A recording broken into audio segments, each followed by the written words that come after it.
8 स्थान शरीर के अष्टवक्रेश्वर महादेव का वर्णन करते समय इस बात का स्मरण रहे, 8 स्थान शरीर के ऐसे हैं जहां का तकलीफ स्वयं अष्टवक्रेश्वर महादेव का एक लोटा जल अपने नजदीक के शिवालय में चढ़ाकर भी अगर पी लोगे तो वो 8 जगह की तकलीफ अष्टवक्रेश्वर महादेव समाप्त करते जाते हैं।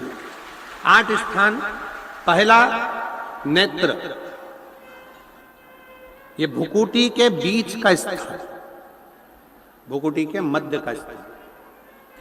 मान लो ये भुकुटियां दर्द करती हैं या मध्य में दर्द होता है, उसके लिए अष्टवक्रेश्वर महादेव का जल, मतलब अपने घर के पास जो भी शिवलिंग है वहां एक लोटा जल अष्टवक्रेश्वर के महादेव के नाम से चढ़ाकर उसका पान, भुकुटी। दूसरा कंधा, पीठ।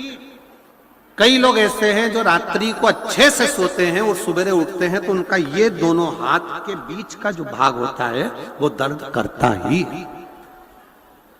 उस समय पर अष्टवक्रेश्वर महादेव का स्मरण, अष्टवक्रेश्वर महादेव का जल, उसका पान।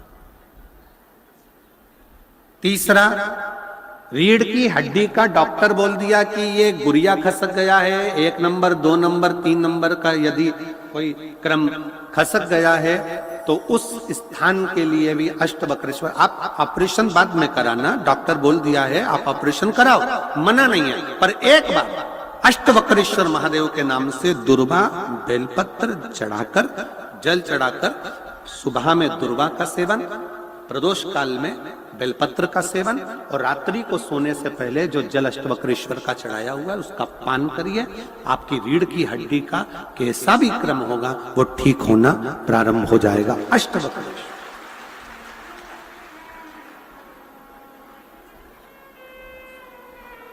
अष्टवक्रेश्वर।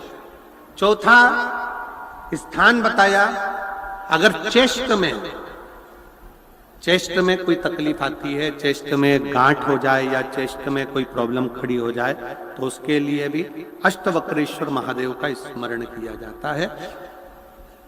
2 छोटे छोटे पात्र में जल लिया जाता है, दोनों पात्र का जल एक साथ शिव पर छोड़ा जाता है। चेस्ट के लिए दोनों पात्र का जल छोड़ा जाता है और उस जल का पान नंदी के पास बैठकर किया जाता है अष्टवक्रेश्वर नाम से। अष्टवक्रेश्वर। फिर क्रम आया, अगला जो वर्णन आया है, डॉक्टर बोले घुटना बदलना है, घुटने का गैप आ गया है, ग्रीस खत्म हो गया है, दर्द हो रहा है, उसके लिए भी अष्टवक्रेश्वर महादेव का स्मरण करें। घृत का लेपन अष्टवक्रेश्वर महादेव के नाम से शिवजी पर उस घृत को लेकर आना है। उसी घृत को रात्रि को सोने से पहले थोड़ा सा मुख में चाट कर अष्टवक्रेश्वर महादेव के नाम से फिर अष्टवक्रेश्वर। फिर अगला भाग आया अष्टवक्रेश्वर के अंतर्गत, यदि इस गले से जुड़ा हुआ कोई रोग उत्पन्न होता है तो भी अष्टवक्रेश्वर का ही स्मरण किया जाए, जल का पान अष्टवक्रेश्वर। और 8वें स्थान के रूप में जो पिड़ली के घुटने से नीचे के जो भाग होते हैं उसके लिए अष्टवक्रेश्वर महादेव पर 7 दुर्वा, 7 बेलपत्र और 7 अक्षत शिव को समर्पित कर कर दुर्वा बेलपत्र का पान 7 दिन तक लगातार उसी भाव में अष्टवक्रेश्वर महादेव का नाम लेकर किया जाए। अष्टवक्रेश्वर। कभी अगर मौका लगे, शिव की करुणा हो जाए, शंकर की दया हो जाए, आप लोग कभी बद्री विशाल जाएं दर्शन करने के लिए, ऋषिकेश हरिद्वार तक जाएं तो श्रीनगर गढ़वाल से सुंदर कोहला गांव से 10 किलोमीटर की दूरी पर 8 किलोमीटर दूर तक गाड़ी जाती है, 2 किलोमीटर दूर तक पैदल चलकर आप जहां पर बैठकर स्वयं अष्टावक्र जी ने भगवान शंकर के शिवलिंग की स्थापना कर आराधना करी, ऐसे पवित्र स्थान का दर्शन कर अपने जीवन को धन्य बना सकते हो। बोल अष्टावक्रेश्वर महादेव की। 3 महादेव के नाम का स्मरण अच्छे से रखिएगा। पहला कुंद का ईश्वर।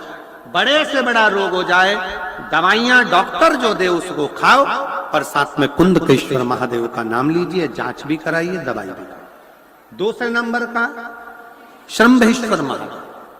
श्रंभेश्वर महादेव भगवान नरसिंह को जब क्रोध आया था, भगवान विष्णु ने नरसिंह अवतार लिया था, और नरसिंह भगवान को जब क्रोध आया था, शिव जी ने सरम्भ पक्षी का रूप धरकर नरसिंह भगवान को अपने पंजे में उठाकर अलकनंदा नदी में ले जाकर डाला था।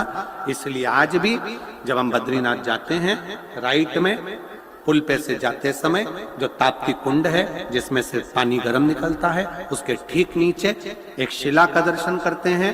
वो शिला नरसिंह शिला कहलाती है और श्रंभेश्वर महादेव का स्मरण किया जाता है।